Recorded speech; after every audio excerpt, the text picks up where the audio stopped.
Welcome to Fireside History, where the past comes to life.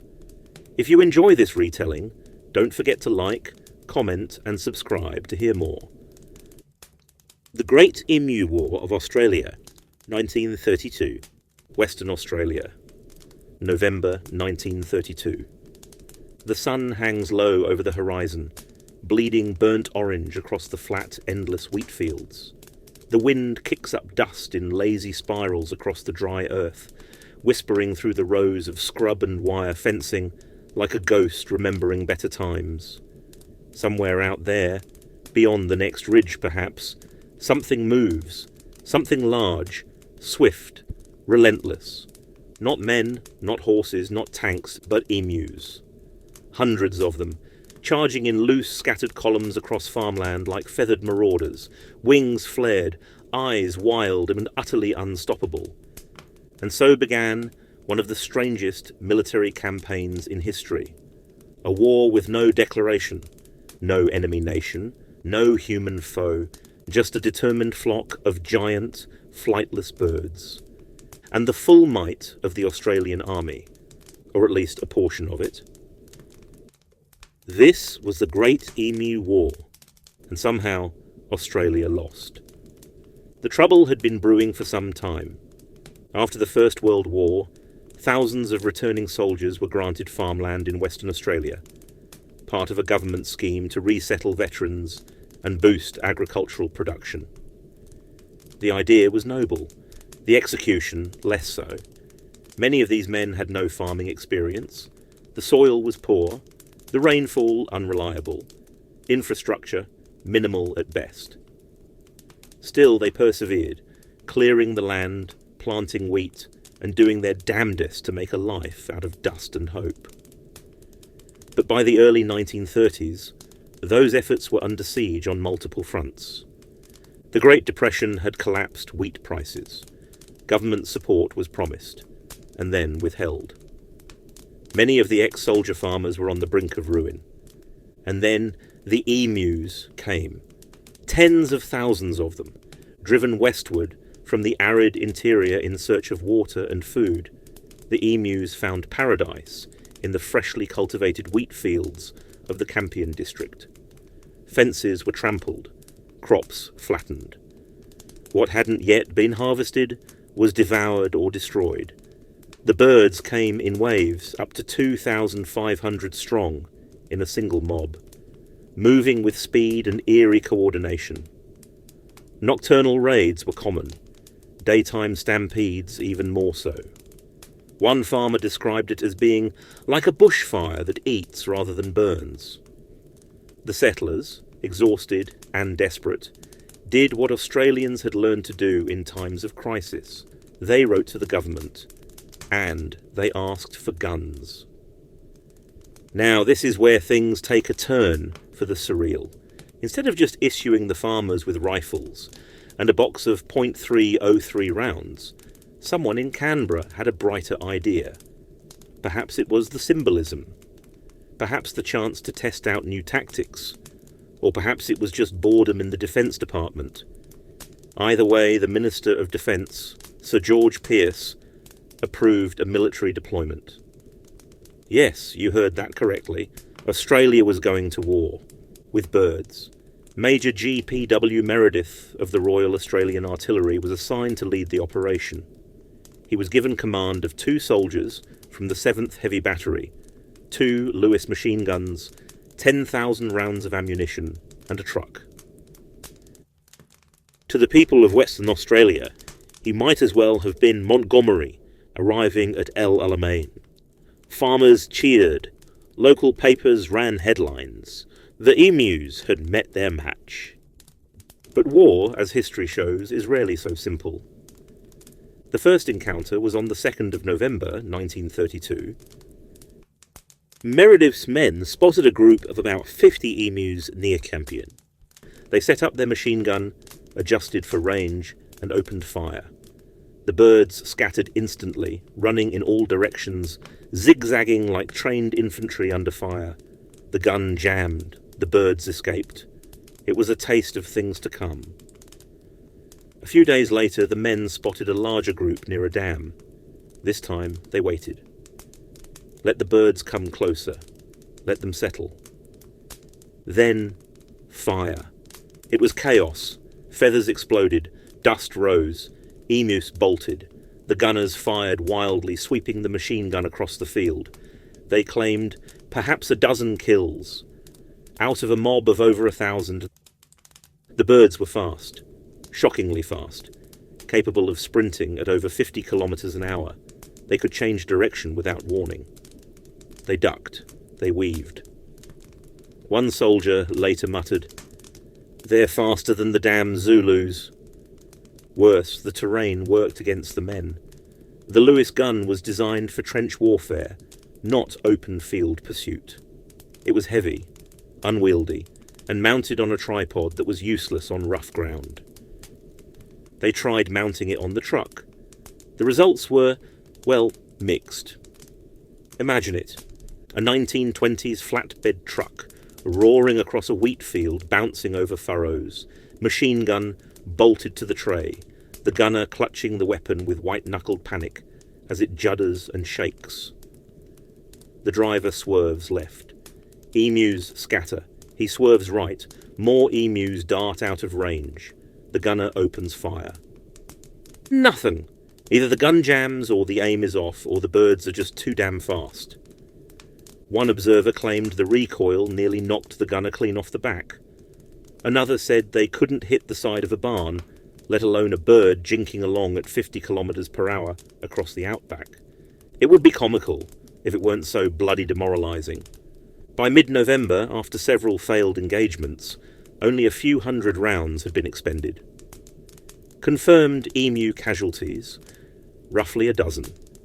Maybe 2 dozen if you believed the optimistic estimates. The birds, meanwhile, seemed to grow more cunning. Scouts on the ridge, rearguards in the mob, even decoys, according to some reports. Meredith, to his credit, remained stoic. "These birds," he noted dryly, "are quite invulnerable to bullets." The campaign might have ended there, a failed footnote in military absurdity, if not for politics. Word had spread. Newspaper headlines from Sydney to London mocked the effort. Emus outwit diggers. Feathered foe triumphs. Cartoons appeared showing emus in slouch hats, waving rifles. The government, embarrassed, recalled the troops. The farmers, furious, demanded they return. And so, in late November, Phase 2 of the Emu War began. This time the soldiers were more cautious, more deliberate. They coordinated with farmers to corral the emus into ambush zones. They used water sources and feeding grounds as bait, and slowly, very slowly, the kill count began to rise. One day brought 40 confirmed kills, another 300. But the birds kept coming. For every one felled, 5 more emerged from the scrub. One emu, described by Meredith as a commanding officer, reportedly took multiple rounds and still managed to lead its flock to safety. "If we had a division of emus," Meredith said later, "with the bullet-carrying capacity of those birds, we could face any army in the world." It was said half in jest, but only half, because deep down these men, trained gunners, veterans of the Great War, were beginning to feel something strange. Respect.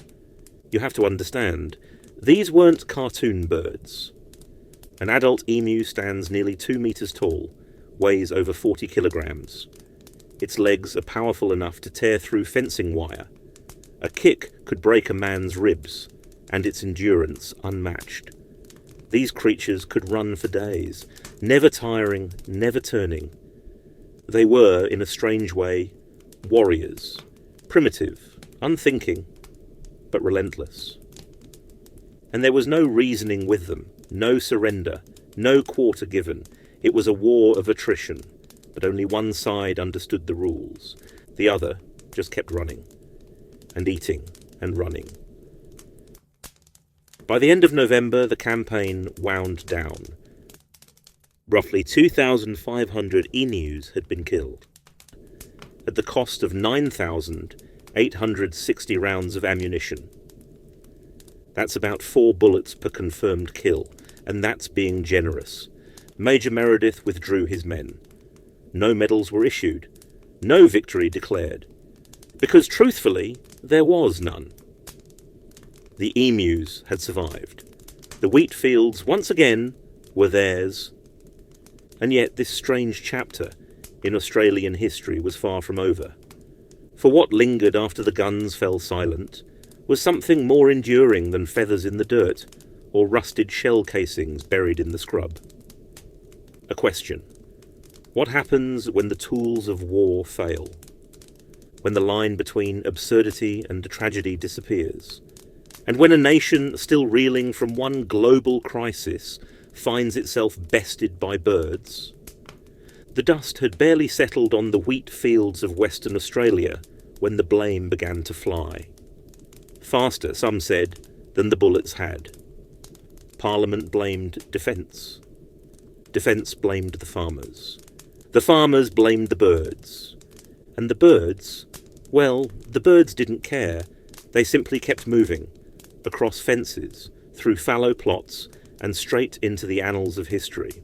In Canberra, the press were brutal. The Sydney Morning Herald ran a piece titled "Return of the Feathered Menace." One British outlet quipped that the Royal Navy should be dispatched to Western Australia. Perhaps HMS Dreadnought would fare better against the emu insurgency. Behind closed doors, Sir George Pearce, the Defence Minister who authorised the campaign, faced ridicule from across the floor. He tried to spin it as a test, a trial run. An agricultural support operation, he muttered through gritted teeth. But there was no spinning it. Australia had gone to war with a mob of flightless birds and had not won. Even Winston Churchill, then in the wilderness of political exile, reportedly laughed when told of the affair. How fortunate, he said, that the emus are not yet in possession of artillery. And yet, back in the bush, there was no laughter. The farmers, many of them war veterans themselves, were still losing crops, still patching fences, still standing, rifle in hand, against an enemy that couldn't be reasoned with. Some had started calling it Gallipoli with feathers. The Department of Agriculture tried issuing bounties, 10 shillings per emu beak, and for a while it seemed to work, especially when paired with a new programme offering .303 ammunition to licensed shooters. Thousands of emus were culled this way, tens of thousands even, but the emus kept coming, because the land itself had changed. When the settlers arrived, they brought wheat, water, infrastructure. They carved tracks through the bush, pushed railways and fencing across the open plains. To them it was settlement. To the emus it was invitation. The birds had followed the grain lines, learned the rhythms of the harvest, migrated in greater and greater numbers, year after year. The war wasn't just about birds eating crops. It was about a collision of systems, natural and man-made. And that collision was escalating. By early 1933, Western Australia was crying out again. One local MP demanded that the military be redeployed with more effective tactics. Another suggested aerial bombardment. Small charges, dropped from biplanes, to frighten or scatter the flocks. No one quite knew if he was joking. Behind the scenes, Meredith submitted his own reflections. The Lewis gun, he wrote, was not ideal. The terrain too rough, the birds too dispersed. Success, he implied, would require overwhelming force or far greater mobility. And herein lies a strange unspoken truth. The Emu War wasn't just a farce. It was a lesson, a live-fire exercise in the limitations of modern weaponry, and the folly of assuming that every problem can be solved with bullets. That same year, new trials were quietly conducted in Victoria. Different location, same birds. This time they tried fencing, electrified barriers, trapping corridors. It worked to a point, but the costs were high, maintenance constant, and still the birds found ways through. One researcher wrote, "They study the gates, they test the wires, they probe the weak points. It is as if they are watching us." He was half serious and half afraid. Back on the farms, other creatures began to take advantage. With the emus had come rabbits, thousands of them, burrowing through the fields, breeding at biblical pace. Their holes snapped fence posts, tripped cattle. The emus took the blame, but the real enemy was deeper. By now, the so-called Emu Front had become a sick kind of legend. Farmers told stories of one-eyed birds who returned year after year, veterans of previous culls. Old Scarfeather, one man called him, took a slug to the chest in 32 and still walks around like he owns the place. Others spoke of dawn ambushes, birds rising like ghosts from the mist, their massive bodies silhouetted against the sky. A terrifying sight for anyone who'd seen them up close. You could fire into a mob and kill 3, but the other 97 would keep coming. And then the unexpected happened. That same year, the Western Australian government voted in favour of seceding from the Commonwealth of Australia. Yes, secession. It was never formally enacted, of course, but it spoke volumes about the sentiment in the West. The people felt abandoned, forgotten by Canberra, sent to tame the land and then left to rot in it. The Emu War, absurd as it seemed, became a symbol, a lightning rod for everything that was broken, the failed promises, the distance, the disinterest. In some circles it even became political shorthand. "It's another Emu War," MPs would grumble, code for any policy launched without thought, without follow-through, and without hope of success. But perhaps the most haunting legacy was emotional. For many of the veterans turned farmers, this campaign reopened old wounds. You see, they'd fought real wars, watched friends fall in Flanders fields, endured gas, shell fire, and the screams of dying horses. They knew what real warfare looked like, and yet here they were, being asked to relive it, not against men, but against animals. It was humiliating, infuriating, and oddly familiar. One former sergeant, now a wheat farmer near Kellerberrin, wrote to his brother, "I fired a Lewis gun at the Hindenburg line, now I fire it at birds." The screaming is the same. He was joking, but not entirely. In response to growing criticism, the government rebranded the operation. They no longer referred to it as a military campaign. It was now a pest control initiative. But that didn't erase the damage, or the memory. Out in the pubs of Kalgoorlie and Northam, diggers told the story with dark humour. They'd lean close over their drinks and whisper, "Don't talk too loud, mate. The emus might hear you." And then they'd laugh, but always that little pause, that hint of bitterness beneath the grin. Over the next decade, the government leaned harder into bounties and localised solutions. Farmers pooled resources, hired private shooters, built better fences. By 1940, more than 300,000 emus had been culled through civilian means, at a lower cost and with far greater efficiency than any army unit could manage. And yet the Emu War was never quite forgotten, because buried beneath the absurdity was something deeper, a parable almost, about overreach, about underestimation, about the brutal, beautiful indifference of the natural world. The emus weren't invaders, they weren't evil, they were just doing what they'd always done: migrate, feed, survive. It was the humans who had changed the rules, and the land, ancient, unyielding, simply reminded them who was really in charge. There's a kind of silence that hangs over old battlefields, not the hush of reverence, but the quiet of forgetting.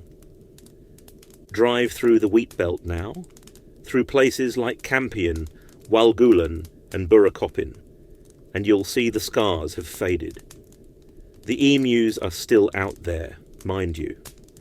You'll glimpse them from the roadside, stalking the horizon like shadows from another time. But few stop to think of the war, and fewer still believe it really happened. Because if you hadn't read the reports, or heard it from an old-timer firsthand, it would sound ridiculous. A national army, against birds. But history doesn't care how ridiculous something sounds. It only cares that it happened. After the final rounds were fired, and the Lewis guns hauled back to barracks, the Emu War faded from the headlines. There were other crises, other enemies. The depression deepened. Then came war in Europe and the Pacific, and suddenly the spectacle of soldiers chasing birds through the bush was not only outdated, it was inconvenient. Australia needed heroes now, not reminders of military embarrassment. And so the Great Emu War was quietly edited out. No plaques, no campaign ribbons, no mention in school textbooks. But history, like the Outback, has a long memory. Decades later, in the 1970s, the story began to resurface.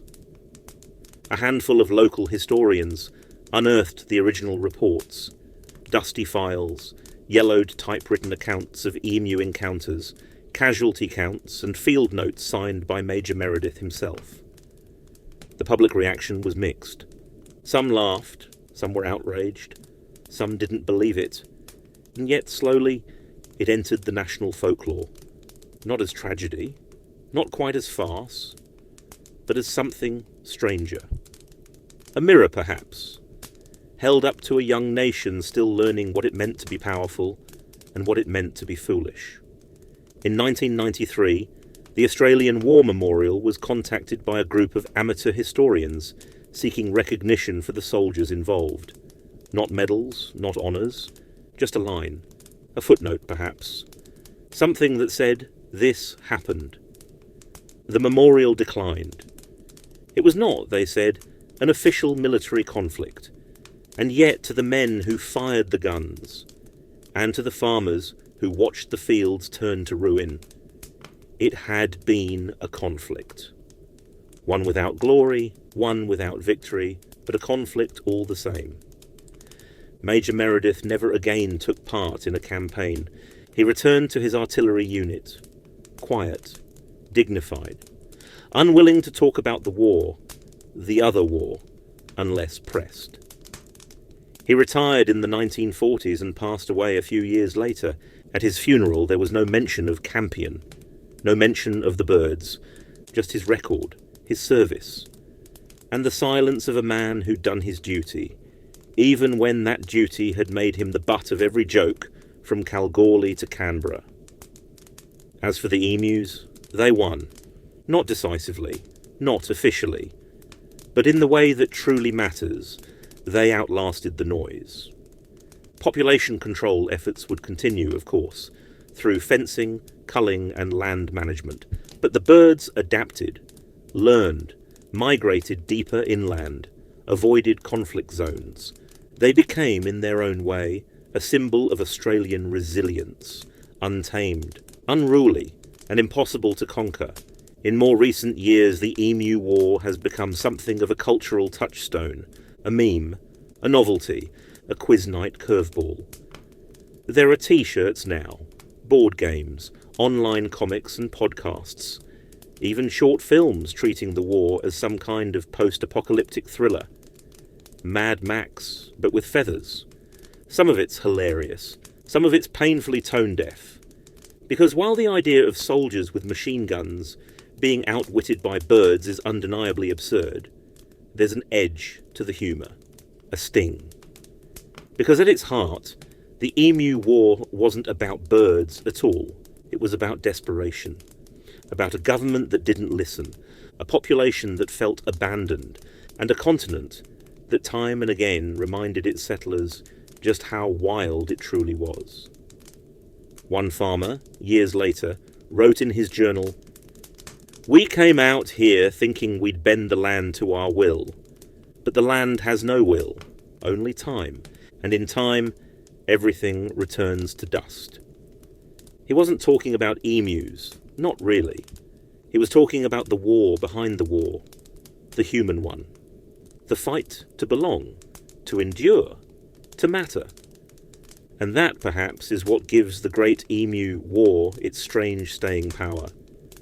Because in a world of neat victories and polished myths, this was something raw, something real. A moment when nature, without malice or mercy, looked us in the eye and didn't blink. There's a faded monument now, not official, tucked behind a roadhouse east of Perth. A rough-hewn slab of local stone. A brass plate fixed to its front. It reads, "To the fallen, both man and bird, in the Great Emu War of 1932. Lest we forget the feathered foe. Most passers-by think it's a joke, but if you stand there long enough, in the dry heat and dust, listening to the wind ripple through the wheat, you might just hear it. The beat of distant feet, the rustle of feathers, the ghosts of soldiers, the ghosts of birds, and the echo of a question no bullet ever answered. What do we do when the world reminds us that we are not in charge?" Thank you for listening to Fireside History. If this story moved you, please like, comment and subscribe. Your support helps keep the fire burning.